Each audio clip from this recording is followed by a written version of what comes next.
안녕하세요. 세상의 모든 것은 재테크로 통한다. 세무재통의 김창경 기자입니다. 오늘은 세무재통 시작한 이래 처음으로 이 사무실이 아니라 현장 나가서 현장 취재를 좀 해봤어요. 제가 연재하는 기사 중에 또 하나, 동네 한 바퀴라는 기사가 있죠. 서울과 수도권 근처의 아파트 단지들 찾아다니면서 여기에서 살면 어떨까, 여기 시세는 얼마나 될까, 그래서 단지 한두 곳, 한 동네 단지 한두 곳 찍어갖고 여러분들한테 소개시켜드리는 그런 꼭지인데, 그 기사를 취재할 때마다 항상 그걸 느꼈어요. 이거를 영상 기자들이랑 같이 나가서 이렇게 한번 제가 그 기사로 말로 설명하는 것보다 영상으로 한번 보여드리는 게 훨씬 더 좋을 것 같은데, 이런 아쉬움이 들 때가 있었거든요. 그래서 세무재통 꼭지에 이 동네 한 바퀴를 한번 옮겨와 보자, 이런 생각을 하게 됐습니다. 그래서 기사로도 쓰고 영상으로도 이렇게 찍고 이렇게 두 가지 방식으로 같이 보여드리려고 해요. 이번에 그래서 처음으로 소개를 해드리려고 하는 단지는 제가 서울 사대문 안으로 잡아봤습니다. 요즘에 시세가 많이 떨어져서 그런지 서울 사대문 안에서도 여기 한번 노려볼 만 하겠는데? 이런 단지들이 이제 조금씩 나오더라고요. 그리고 오늘 찾아간 단지는 그 중에서도 용산구입니다. 용산구. 평소에는 엄두도 내지 못할 동네였는데, 아니 10억 원 아래 시세가 보이더라고요. 물론 국평, 국민평형 30평대는 아니고 20평대인데, 그래도 용산구에서 10억 원 이하 시세의 아파트, 호가가 나오는 아파트, 이거 찾기가 되게 귀하거든요. 그래서 여기가 어딘데 이런 아파트가 다 있나 하고 이번에 찾아가서 취재를 해봤습니다.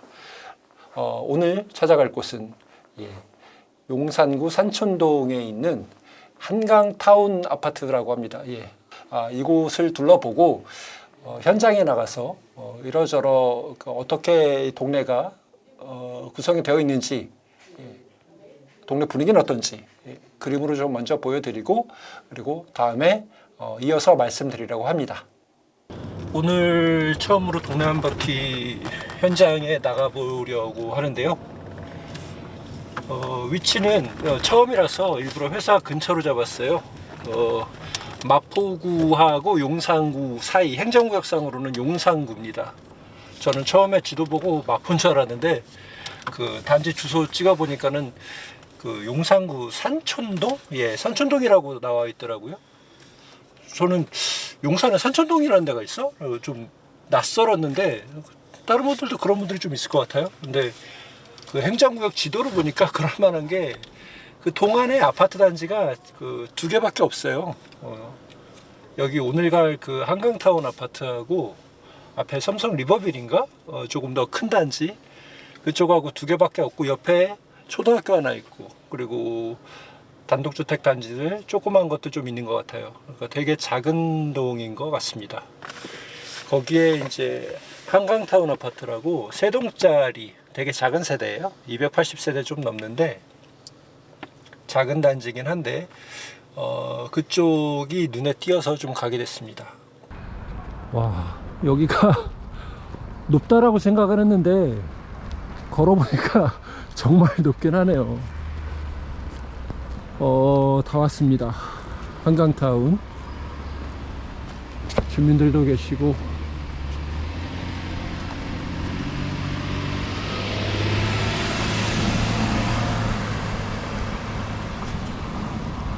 자, 보이죠?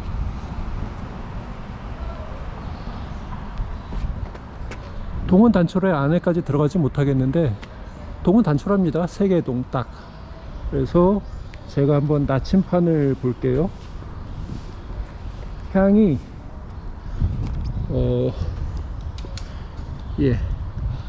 이쪽은 뒤쪽이니까 남쪽에서 약간 서쪽으로 치우쳐 있는, 향은 좋은 것 같아요. 자, 동 정문에서 지금 나와서 쭉 걷고 있는데요. 여기 103동이 보이죠? 이 단지 끝쪽이 103동이고요. 이 103동이 그 부동산 앱으로 보니까 여기가 해가 제일 잘 든대요. 하루 일조 시간이 그 평균 7시간이 넘거든요. 그러니까 전체 단지들 중에서도 해는 굉장히 잘 드는 단지라고 봐야 될 것 같아요. 왜냐, 높은 데 있으니까 해가 잘 드는 건 너무나 당연하겠죠. 예, 그리고 여기 끝까지 다 왔는데 바로 앞에 학교 보이시죠? 예, 여기가 원효 초등학교입니다. 아이들은 학교 다니기는 좋을 것 같아요. 그러니까 바로 뭐 길 하나도 안 건너고 학교로 다닐 수 있는 초품화, 뭐 초등학교로 품은 아파트, 그건 아닌데 거의 뭐 초품 하나 다름없지 않을까요? 이 정도면.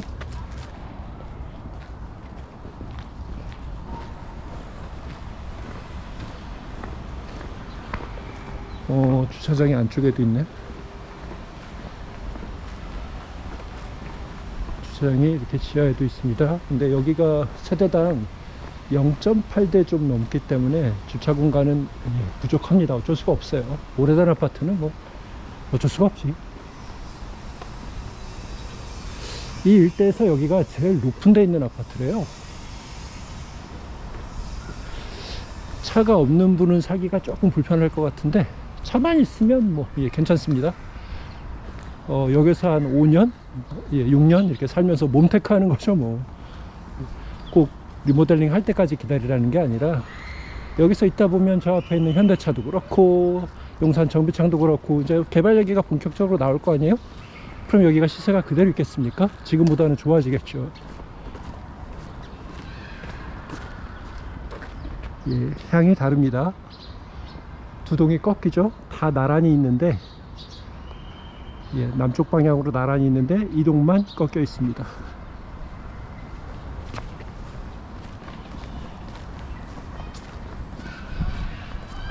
낮 시간이라 조용하네요. 마음 같아서는 여기 있는 리버일 삼성 살고 싶겠지만, 예, 시세 차이가 꽤 크더라고요. 여기 20평대는 지금 시세가 많이 내려왔는데도 13억이 넘는데요. 예, 같은 평형인데 3억 차이가 납니다. 어쩔 수가 없어요. 자, 이쪽으로 이렇게 해서 내려가면 여기, 예, 앉아서 쉴 수 있는 곳 있고, 이렇게 해서 내려갑니다.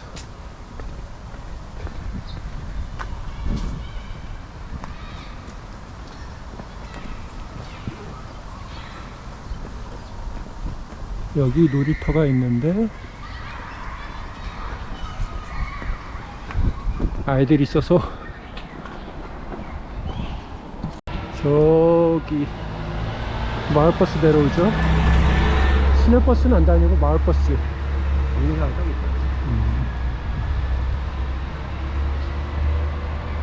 그리고 경로당이 입구에 있고 차단기 있고, 차단기 지나면 바로 지하 주차장으로 갑니다. 지하 주차장과 또 노상의 주차장도 보이죠. 하지만 좁다는 거. 그리고 입구동 101동이 입구동, 그 앞에 놀이터 있습니다. 예, 저는 어느 단지를 가든 아파트 입구에서 아이들 노는 목소리가 들리면은 아파트 분위기가 살아있는 것 같아서 좋더라고요. 저 아파트 단지 앞에 바로 마을버스 정장이 있어요. 마포 전철역 가고 공덕 전철역 가네요. 예, 일반 시내버스 타는 것보단 불편하겠지만, 예, 다니는데 문제는 없습니다.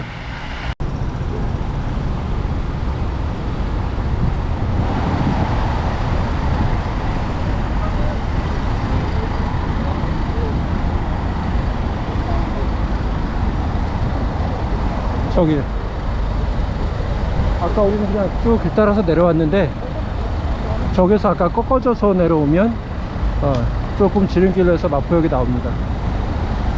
얼마나 걸렸나요? 예, 15분은 안 걸린 것 같아요. 내려올 때는 15분은 안 걸리는데 올라갈 땐 다르겠죠. 예, 걸어 다니려고 하면 걸어 다닐 수는 있지만 웬만하면 마을버스를 타시라.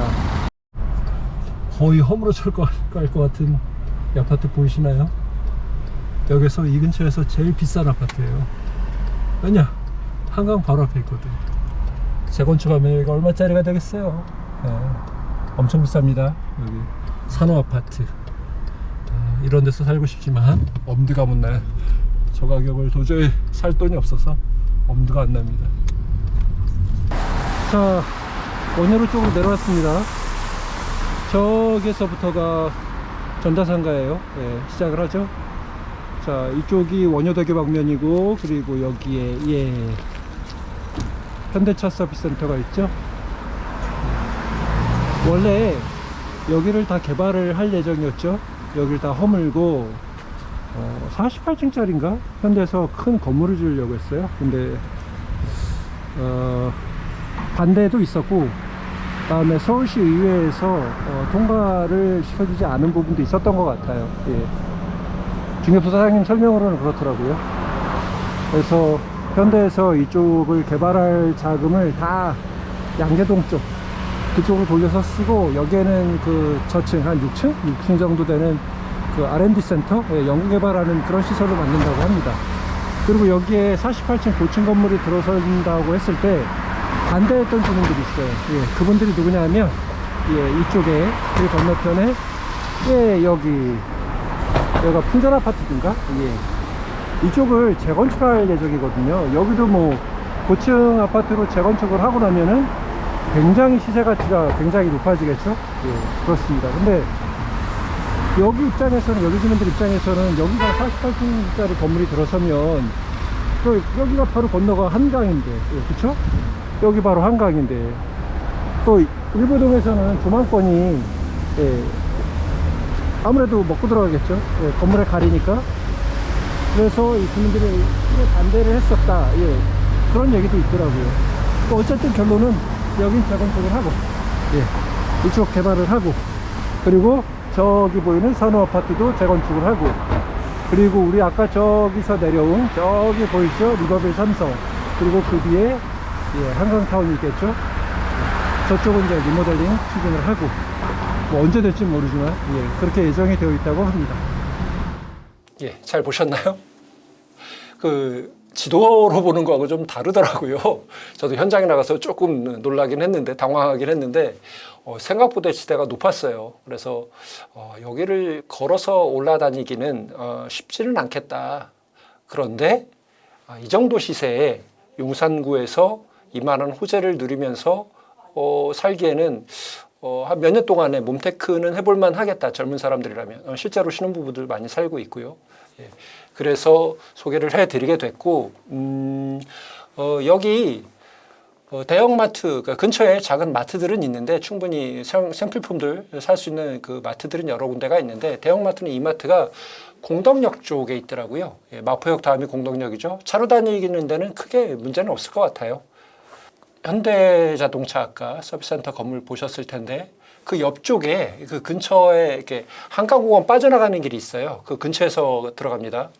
도보로 들어가면 한강공원 쪽으로 넘어갈 수가 있으니까 한강을 내 집 앞마당처럼 이용할 수 있는, 내 집 앞마당처럼 조금 말리긴 하지만 예, 충분히 이용할 수 있는 거리가 됩니다. 그리고 이 아파트에 이제 지금 당장은 실거주하기가 조금 불편할 수는 있는데, 이 아파트를 굳이 선택한 이유 중에 하나는 그 미래 가치 때문이에요.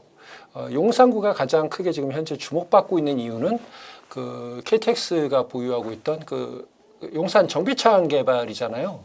그쪽에 국제업무지구가 이제 들어설 예정인데, 오세훈 시장이 이제 적극적으로 추진을 하겠다고 했고, 해서 그쪽 그 개발에 대한 기대감이 굉장히 크죠. 예, 지금. 그리고 그 일대 한강타운 아파트도 마찬가지지만 삼성 리버빌 아파트도 그렇고 같이 현재 리모델링을 추진하고 있거든요. 예, 물론 따로따로입니다. 따로따로 리모델링을 추진을 하고 있는데, 지금은 워낙에 시장 분위기가 이러다 보니 이렇게 열심히 적극적으로 추진하던 그런 움직임이 약간 좀 멈칫한 것 같은데, 예, 하고는 있습니다. 계획도 이미 다 나와 있고요. 예, 지금 24평형인가요? 예, 이거를 30평대, 32평형인 것 같은데, 예, 이쪽으로 키워서 리모델링 하는 방식이 추진이 되고 있습니다. 몇 년 전에 나온 계획대로라고 하면 당연히 건물을 새로 덧붙여서 새로 짓는데 추가 분담금을 당연히 내야겠죠. 재건축처럼. 근데 초기 나왔던 계획은 뭐 1억 원대, 예, 많아도 2억 원 아래, 2억 원이 안 되는 추가 분담금으로 하려고 노력을 했던 것 같아요. 근데 지금 상황을 보면 도저히 그럴 수 있을 것 같지는 않죠. 건설사들이 그 정도 이렇게 예산을 가지고 달려들 수 있는 상황은 아닌 것 같고, 넉넉 잡고 3억? 예, 이 정도는 생각을 해야 되지 않을까 싶습니다. 뭐 그 이상 올라갈 수도 있고요.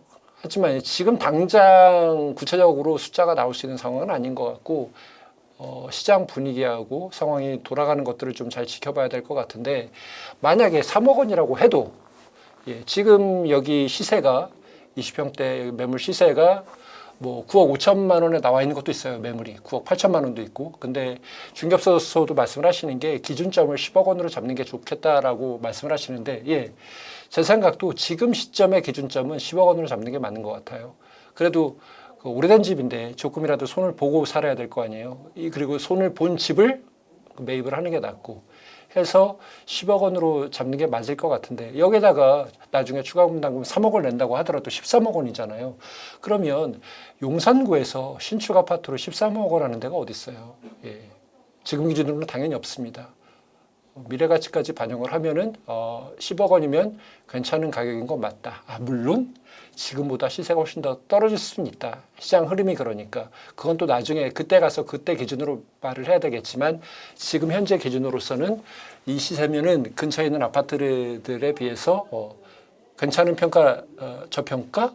예, 아주 저평가되어 있다라고 할 수는 없겠지만 괜찮은 가격인 것 같다라고 말씀을 드릴 수 있을 것 같아요. 그리고 여기 지금 전세 시세가 뭐 매물로는 뭐 5억 원대도 나오던데, 사실 그 집을 매입해서 5억 원에 전세를 내놓으면 전세 계약 세입자 안 들어올 것 같아요. 한 4억 5천 정도 잡아야 되지 않을까. 그러면 10억하고 4억 5천이죠. 만약에 전세를 끼고 내놓는다고 하면 갭이 한 5억 5천 정도 되겠네요. 여기다 취득세 3천만 원이 넘을 거고, 중개수수료 몇백 들어갈 거고, 다 합치면 6억 정도 가까이 될 것 같습니다. 갭이.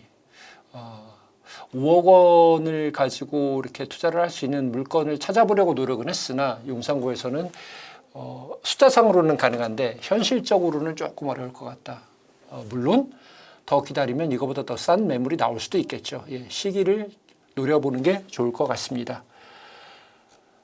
오늘은 처음으로 현장에 나가서 이것저것 소개를 해봤는데, 처음이라서 조금 서툰 부분이 있어요. 이런 부분도 조금 더 찍어서 보여드렸어야 되는데 아쉬운 것도 좀 있는데, 다음에는 이번보다 조금 더 괜찮게 이것저것 좀 짚어가면서 보여드리도록 하겠습니다.